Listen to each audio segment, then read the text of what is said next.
está na TV Comunitária de Belo Horizonte. Esse é mais um programa Palavra Ética. Eu sou Delza e vocês já me conhecem aqui da TV Comunitária. E hoje nós estamos recebendo aqui no estúdio para gravar esse programa a Ana Lúcia de Oliveira. Bem-vinda, Ana Lúcia. Obrigada. Ana Lúcia é advogada, é palestrante, pós-graduada em Ciências Criminais. Você é do crime, né, Ana Lúcia? É. Só para descontrair, né, gente? Uma advogada aí especializada em Ciências Criminais, pós-graduanda em Políticas Públicas na UFMG e presidente da Comissão de Defesa dos Direitos das Pessoas com Deficiência da OAB, também membro da Comissão Especial dos Direitos da Pessoa com Deficiência do Conselho Federal da OAB. Olha que legal. Ana Lúcia, então, vai nos ajudar a refletir sobre as políticas que visam proteger o direito dessas pessoas com deficiência e também esse contexto. Como é difícil, às vezes, para as pessoas que não têm necessidades especiais de compreender os direitos, as demandas por direito dessas pessoas. Não é isso, Ana Lúcia? Isso mesmo, né? É o direito à acessibilidade que a gente fala, que hoje, pela Convenção sobre o Direito das Pessoas com Deficiência, que é uma convenção que tem status de emenda constitucional, ou seja, como se ela fosse inserida na nossa Constituição Federal e nenhuma lei pode transgredi-la, ela coloca como um conceito de acessibilidade mais amplo, que não só é física, arquitetônica, mas também de informação, de comunicação, de atitude, né? A atitude que as pessoas têm com aquela pessoa com deficiência e também a acessibilidade, também acesso às tecnologias assistivas hoje, né? Sim. Ana Lúcia, normalmente esse programa Nossa Palavra Ética, nós trazemos pessoas e nós pensamos nessa temática a partir da palavra da própria pessoa. E você é uma pessoa portadora de deficiência, você tem dificuldade de acesso, tanto que você está numa cadeira. Me conta, você nasceu em Belo Horizonte, como que foi sua vida? Conta um pouco da sua história de vida para nós. Bom, eu nasci em São Paulo. Sim. E com 1 ano de idade descobriu que eu tinha artrite reumatoide juvenil. Eles demoraram muito a descobrir porque eles falam que é uma doença de pessoas de velhos, né? Mas não é, na verdade, né? Existem mais 100 tipos de artrite reumatoide. E descobriram com 1 ano de idade e com 3 anos a doença desapareceu. Não sabe por quê, a doença sumiu. Eu vim para Minas Gerais com 6 anos de idade. Minha mãe também pensando que a doença tinha sumido, não houve um tratamento contínuo, né? E com 12 anos, quando a doença voltou, ela voltou com tudo. Já voltou deformando membros superiores e inferiores. Eu passei 3 anos em uma cama. Tive que parar de estudar durante 3 anos, depois eu fui para uma cadeira de rodas e agora também, além de cadeira de rodas, eu também faço uso de muletas, ando de muletas também. Sim, mas então você teve muita dificuldade, mas você melhorou muito, assim, quer dizer, evoluiu muito no controle da doença depois. Muito, muito. Fisioterapia. Com certeza, fisioterapia, medicamentos, né? Essas tecnologias também que ajudaram. A minha muleta que eu ando para curtas distâncias é bem leve, tem essa cadeira de rodas, eu tenho uma motorizada que eu vou ao fórum com ela, quando eu tenho que ir no Fórum Lafayette, que lá é muito grande, então eu pego a minha cadeira motorizada e vou com ela ao fórum. Sim, mas quando você estava estudando adolescente ainda e também na faculdade, você já era deficiente. Você teve dificuldades? Dificuldade, acessibilidade mesmo, né? Mas sua família tinha condição assim, de dar assistência, levar até a escola, buscar? Não, tinha, mas na verdade eu ia de ônibus. Era no especial que eu fiz, né? Eu fiz faculdade na Universidade Itaúna, então eu ia em ônibus especial, os amigos ajudavam muito.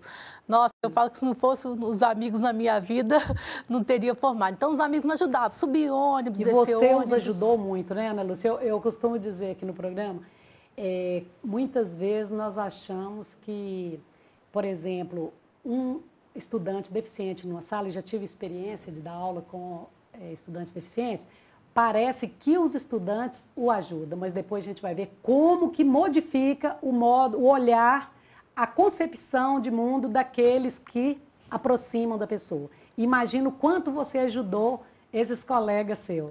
Eu acho que sim, né? Com certeza. Hoje eu encontro com eles, é uma alegria, né? E a gente conversa sobre isso bastante. A educação inclusiva, né? Sim, ela é muito boa por isso, a educação inclusiva. Não só, como você falou, as pessoas que não têm deficiência também aprendem com aquelas pessoas, aprendem a ser... Imagina nas escolas com as crianças, né? Vão ser com certeza, profissionais e adultos melhores, né? Vão respeitar mais a outra pessoa, porque convive desde cedo com aquela criança. Né? Porque numa lógica capitalista, produtivista, as pessoas úteis para a sociedade são aquelas pessoas capazes de produzir normalmente entre os 18 e os 60 anos. Né? E nós vemos as dificuldades dos idosos, das crianças, das pessoas com deficiência. Então, eu acredito, eu como educadora de direitos humanos, eu acredito que todas as pessoas que têm alguma forma de dificuldade para levar a vida, elas acabam educando, né? Humanizando as pessoas e lembrar até que um dia, né, a gente pode estar doente ou vai ficar idoso. Fala para nós agora, como que você depois começa a atuar e você acha assim, o fato de você ser deficiente contribuiu para a sua escolha nesse campo? Ou foi um gesto de cidadania ou de, assim, de intelectual mesmo, de pensar aí, de melhorar as leis? Como que... Ou as duas coisas? Que na verdade, eu escolhi o direito, eu não era militante, assim, não fazia parte dessa... Não atuava muito na área da pessoa com deficiência. Como eu entrei na faculdade mais velha, então eu acho que isso contribuiu muito. Eu já sabia o que eu queria, né? Eu fiquei 3 anos sem estudar e entrei bem mais velha na faculdade. Então, já sabia o que eu queria. E foi, na verdade foi uma novela que tinha um advogado e que aquilo me despertou demais. E cheguei e falei assim, não, vou fazer direito. Tentei direito, até que um dia comentei com a minha mãe falou assim, nossa, o sonho do seu pai era fazer direito. Eu nem sabia disso, nem sabia. Eu falei, olha mesmo. Vou realizar o sonho do meu pai. Nem sabia. E lá em casa só eu que fiz direito. Só eu. Sim. Os outros são todos normais. A gente brinca. Normais normais não só mas não ter feito direito. Não ter feito direito. E aí, depois que eu fui entrar, eu formei, eu fiz estágio na penitenciária Nelson Hungria, naquela penitenciária de segurança máxima, fiz 2 anos de estágio. Até aí também não atuava com direitos da pessoa com deficiência. Depois que eu formei, que eu entrei na verdade, o estágio, ele me levou um pouco, porque eu lembro que eu atuava muito na comissão da mulher da OAB e nós tivemos uma cartilha. Esse foi o meu primeiro trabalho, cartilha dos direitos da pessoa com deficiência. Mas aí eu não era muito militante nessa área. E depois que eu formei, que eu fui nomeada como presidente da comissão da pessoa com deficiência, aí eu falei, não, agora eu tenho que aprender muito, né? Eu comecei a estudar e me envolver mais com as pessoas com deficiência, e aquilo, assim, brotou, né? Como diz, Deus sabe o que faz. Sim. E hoje eu falo que eu amo essa área, eu respiro o direito da pessoa com deficiência 24 horas. Porque é muito bom, né? Você ter essa união, você fazer parte disso, que você conhecer os seus direitos, você se envolver com as outras pessoas e essa união que constrói a política pública, né? Sim. Eu achei interessante você falar das pessoas com deficiência e outras pessoas portadoras de deficiência. Eu já tive entrevistados aqui que dizem ninguém porta deficiência, né? Mas parece que a lei tratou pessoas portadoras de deficiência ou com deficiência. Hoje, pela Convenção sobre o Direito das Pessoas com Deficiência, que entrou em vigor no Brasil em 2008, fala-se pessoa com deficiência. Eu acredito também que o termo é mais apropriado. Então, vamos aprender mais uma, né? Não portadoras de deficiência. Ana Lúcia, e como hoje você é presidente da comissão da OAB de Minas Gerais e também participa do Conselho Federal. Como que foi iniciativa dos próprios advogados, criar a OAB que chamou, como que deu essa ida sua para a comissão? Eu já fazia parte da comissão OAB Mulher e OAB Cidadã. E quando o atual presidente, Dr. Luiz Cláudio, desculpa. Ele foi eleito pela primeira vez, eu já tinha uma vontade, porque já tinha outras seccionais que criaram essa comissão. E eu fui falar com ele. E ele, com muita gentileza, ele falou, Aninha, calma, vamos pensar que ele é muito tranquilo, né, nas decisões dele. E, para mim, assim, surpresa, quando na posse dele, ele me chamou e falou que tinha sido criado, que passou pelo conselho seccional, eles aprovaram meu nome por unanimidade para ser presidente. E foi uma alegria enorme, né? Então, a comissão existe desde 2010. Hoje nós temos aí vários advogados, estagiários, nós temos também consultores na comissão, que são aquelas pessoas que não têm deficiência, mas fazem parte de associações, pais e mães com deficiência, né? Diretores de escolas também nós temos. E essas pessoas que não são advogados nos subsidiam muito nas nossas decisões. Então, exatamente, e é um objetivo exatamente ampliar, né, esse espectro de compreensão e das políticas. E na Comissão de Direitos Humanos, como que é a atuação assim, de vocês? Então, o nosso objetivo principal é levar o conhecimento das pessoas, dos direitos da pessoa com deficiência para as outras pessoas, porque muitos desconhecem. São coisas simples que eles perguntam, eu tenho direito a remédio? Eu tenho direito a uma fralda, eu tenho direito a um medicamento pelo Estado, então a gente leva o conhecimento. Nós fazemos palestras em vários, no interiores também, nos interiores de Minas Gerais. Estamos agora elaborando uma cartilha dos direitos da pessoa com deficiência, fazemos eventos lá, parcerias com associações. Temos agora essa cartilha dos direitos da pessoa com deficiência que está sendo elaborada. O coordenador é o Renato, que é um membro da comissão, ele é uma pessoa com deficiência. Temos também outra cartilha do autismo, dos direitos do autismo também, que vai ser lançada. E nós temos no projeto também um curso de Libra jurídico, que nós estamos assim, suando para realizar, mas nós vamos realizar, que é assim mesmo o trabalho, né? Que é muito importante esse tema, esse juridiquês todo representado em Libra vai ser até interessante. Muito bom, porque as pessoas surdas, elas têm dificuldade de comunicação, por exemplo, no fórum, né?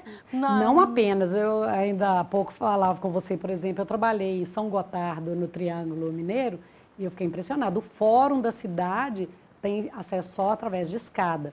Então, não apenas para os advogados, mas imagina, as pessoas que vão, depois, como testemunha ou que tem um processo judicial, como, olha, é negada o acesso. E como é constrangedor, né? Uma vez eu estava na Universidade Federal de João Pessoa, na Paraíba, Universidade Federal da Paraíba, e eu vi uma secretária de Estado, que é uma pessoa com deficiência, ela foi representando o governador, e ela chega de cadeira e não tinha como subir no palco, e ela foi carregada.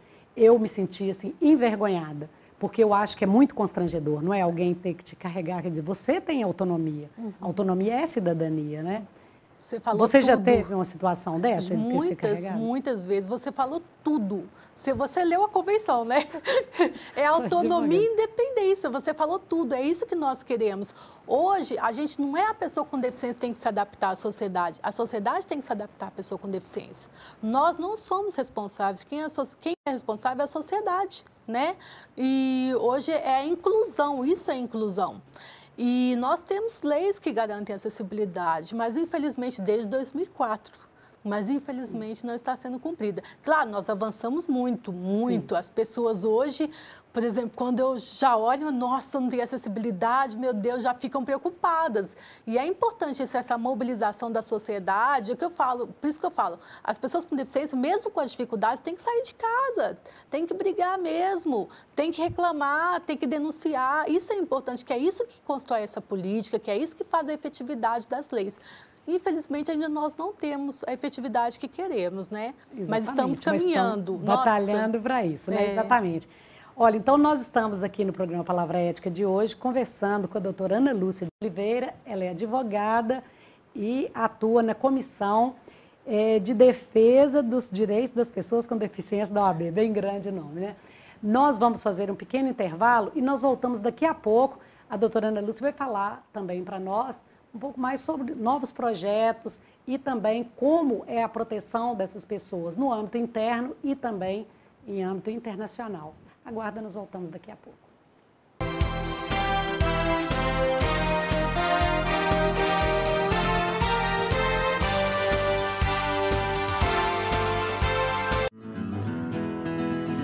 Venha passar um maravilhoso fim de semana na pousada Seu Didi e aproveitar o melhor que a natureza proporciona. A pousada tem uma vasta área verde com playground, piscinas de água corrente para crianças e adultos, além de uma cachoeira. Tudo isso a 42 quilômetros de Belo Horizonte, em Riacima. Faça hoje mesmo sua reserva. Para outras informações, acesse o site pousadasseudidi.com.br ou pelo telefone 031 9888 7734. Pousada Seu Didi, natureza, conforto e tranquilidade.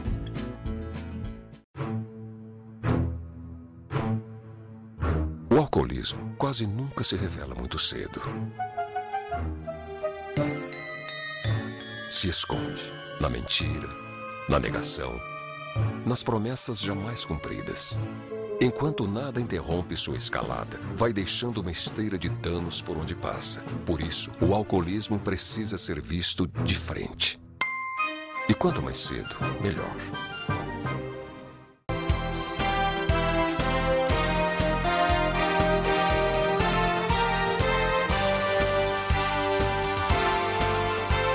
Você está na TV Comunitária de Belo Horizonte. Nós estamos voltando aqui no segundo bloco do nosso programa Palavra Ética de hoje.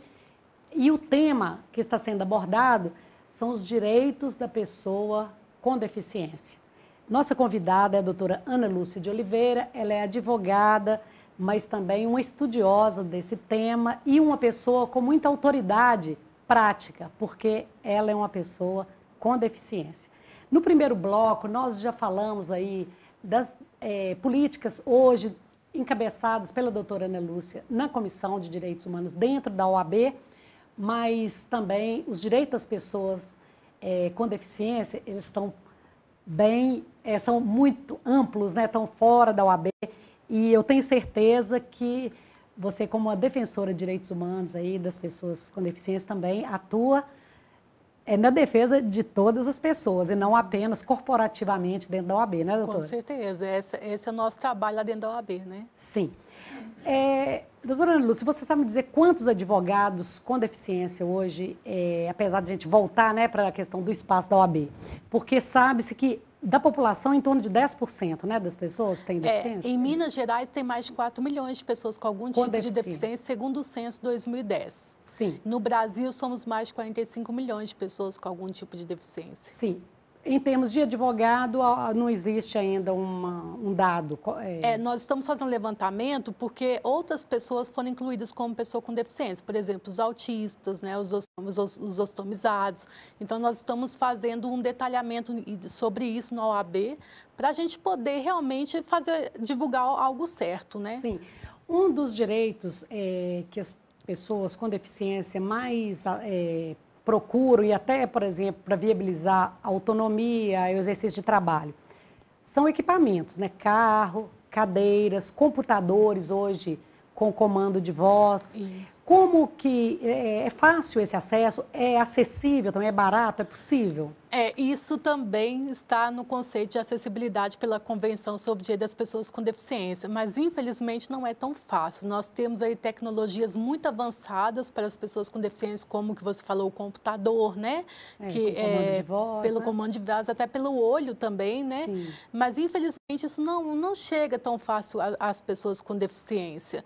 Nós temos ainda muito que melhorar. O carro já é mais fácil, né? Adaptado? O carro, adaptar o carro é mais tranquilo Você hoje. Nós dirige? Dirijo. Sim. Meu carro, na verdade, é automático. Ele não é adaptado porque ele é automático. Então, eu consigo acelerar e frear. Né? Ele não tem porque a gente tem que se adaptar, tem que adaptar à deficiência.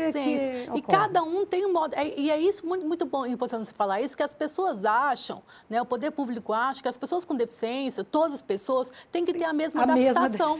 Gente, isso é a diversidade. Eu sofro muito com isso, né? Mas não é. Às vezes, uma pessoa com deficiência consegue colocar uma bola no volante, outra pessoa não. Aquilo complica. Então, as pessoas. Não é que todas as pessoas com deficiência física vão ter o mesmo problema ou a mesma necessidade que eu, né? Nós somos também diferentes. A diversidade, ela vai avançando aos poucos, né?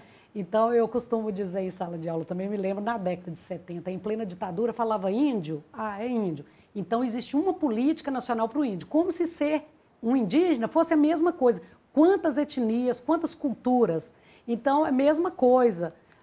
As pessoas com deficiência, um tem uma dificuldade visual que é totalmente diferente do outro que tem a mesma dificuldade visual. Um tem total, o outro precisa de um equipamento, a audição, o autismo, a dificuldade de locomoção. Então, eu acho que o que a gente tem que ter atenção é que você disse, tem que educar a sociedade, né? E não a pessoa com a necessidade. É isso que a gente quer mostrar para a sociedade, para o poder público, principalmente, né?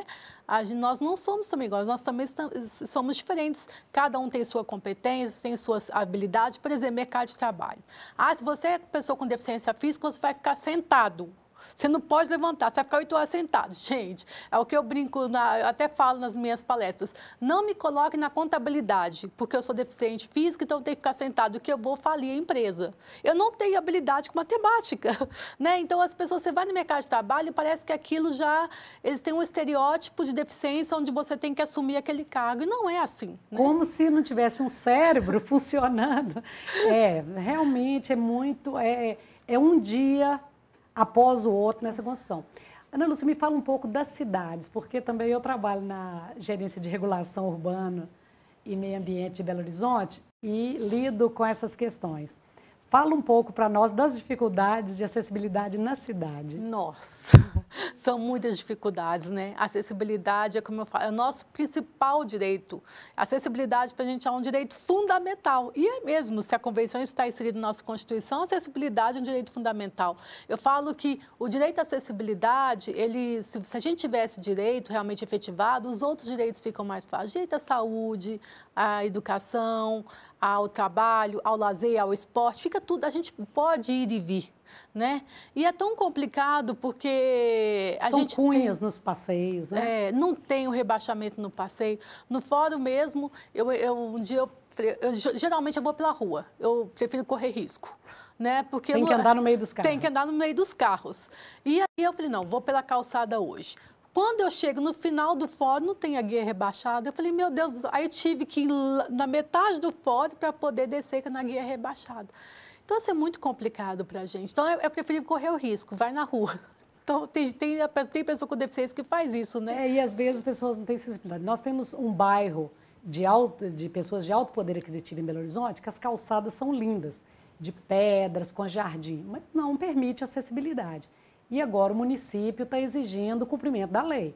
Então, você tem que ter sinalização para as pessoas com deficiência visual, né? O revestimento, ele é diferente. Ele identifica para a pessoa se ele está mais próximo da rua, né? Onde que ele vai caminhar. E você nem imagina quantas ações que existem contra o município, dizendo o seguinte, olha, eu tive o Baixa Habite-se, há 20 anos atrás, estava tudo ok, minha casa é bem cuidada, é um absurdo a prefeitura fazer isso. As pessoas, elas têm esse argumento mesmo, mas não sabem que um dia elas podem também se tornar uma pessoa com deficiência, e nenhum bairro é exclusivo daquelas pessoas que moram naquele local, né? É lei, gente, porque hoje a mobilidade, a cidade é para todos, né? E é importante cumprir essa lei. E que bom que elas têm muitas demandas, como você falou, porque é sinal que a sociedade está reclamando, que a sociedade está denunciando, né? Eu mesmo, na minha casa, eu moro em Contagem, nós fomos colocar um piso na calçada, meu pai comprou o piso, só que ele falou, eu quero piso antiderrapante. E, infelizmente, veio um piso que a pessoa deslizava, parecia um gelo ali. E 2 pessoas caíram, meu pai recebeu uma notificação, teve que tirar o piso. Eu falei, tem que tirar o piso. Tá certo, é denunciar mesmo, gente, né? As pessoas têm que ter essa conscientização, é lei. A cidade é para todos, o direito de ir e vir é para todos, né? E se cada um cumprir a sua parte, nossa senhora, quem dera, ficaria bem mais fácil. Ana Lúcia, fala um pouco de como é construída essa política nacional para as pessoas com deficiência. Existe uma conferência estadual, uma conferência nacional, como que funciona? Isso. Nós temos na política nacional, nós temos Secretaria Nacional de Promoção dos Direitos da Pessoa com Deficiência, que foi um ganho enorme para a gente, que é algo que a sociedade sempre lutou para ter, né? Sempre almejou. E a política, graças a Deus, é feita de união mesmo. As pessoas têm a conferência a nacional, ela solta um decreto em que se faz uma conferência, geralmente 2 anos, conferência municipal, depois uma conferência estadual, esse ano nós vamos ter, né? E depois uma conferência nacional. E o interessante é que propostas são levadas para essa conferência. Então, as regionais de Belo Horizonte já aconteceram, então nós temos propostas. E isso é importante importante porque os vereadores, né, o prefeito, ele vai utilizar dessas propostas para construir política pública. E na estadual também do mesmo jeito, nós temos propostas feitas também, e é importante salientar isso, que essas propostas são feitas pela sociedade civil e também pelos representantes do Poder Executivo, porque a conferência nós temos os dois, né? Tanto a sociedade civil como os representantes do poder público. E ali há uma conversa, né? E também a nacional. A nacional vai ser ano que vem, né? E nós vamos levar também propostas que serão avaliadas, serão votadas, né? E são propostas incríveis, porque nós temos aí todas as pessoas com vários tipos de deficiência, com todas as dificuldades, mães de pessoas com deficiência. Sim, porque também eu vejo que, às vezes, a gente não percebe que o acompanhante da pessoa com deficiência também, ele precisa de ter acesso. Às vezes você chega, por exemplo, com uma pessoa idosa e estaciona numa vaga de idoso, todo mundo já fica olhando para você com a cara feia. É claro que se você é um motorista e você precisa de facilitar a vida daquela pessoa idosa que tem dificuldade de locomoção, não é nenhuma imoralidade você estacionar, né, naquele local e tudo. Não, Lúcia, olha, eu vejo, às vezes, a gente fica pensando que o Brasil é só Avenida Paulista, né, ou aqui já é Europa, e quando nós vemos a cidade, ela é muito... há uma desigualdade muito grande. Então, vejo assim, a população carente, a população periférica, é a que mais sofre com essa falta de acessibilidade. São os predinhos das moradias populares, são as ruas que são... Eu, por exemplo, estou com um caso também na minha gerência, que a rua ela foi aterrada, quer dizer, foi feita uma obra e a casa da pessoa fica bem mais baixa, né? Uma dificuldade. Como que você... Qual a política, qual o espaço público tem audiência pública? Como que essas pessoas... da periferia mesmo, elas podem participar na construção, porque você é uma advogada, para você é a coisa mais fácil, você lê uma lei, interpreta, mas e essas pessoas ainda que não têm ainda essa cidadania, o que está sendo feito por elas e o que elas poderiam fazer para garantir seus direitos? Então, hoje nós temos muitas associações de pessoas com deficiência, inclusive nas periferias, que ajudam muito essas pessoas, né? E essas associações têm um trabalho incrível, porque elas fazem essa articulação entre o poder público e as pessoas com deficiência. É como você falou, as pessoas com deficiência que não têm voz, elas vão ter associação. Eu falo que a associação ela é tão importante que ela é o braço do Poder Executivo, onde o poder não alcança, as associações têm que alcançar. Infelizmente, aí não temos o que eu vejo, que eu vejo que o poder público não vê essa importância das associações.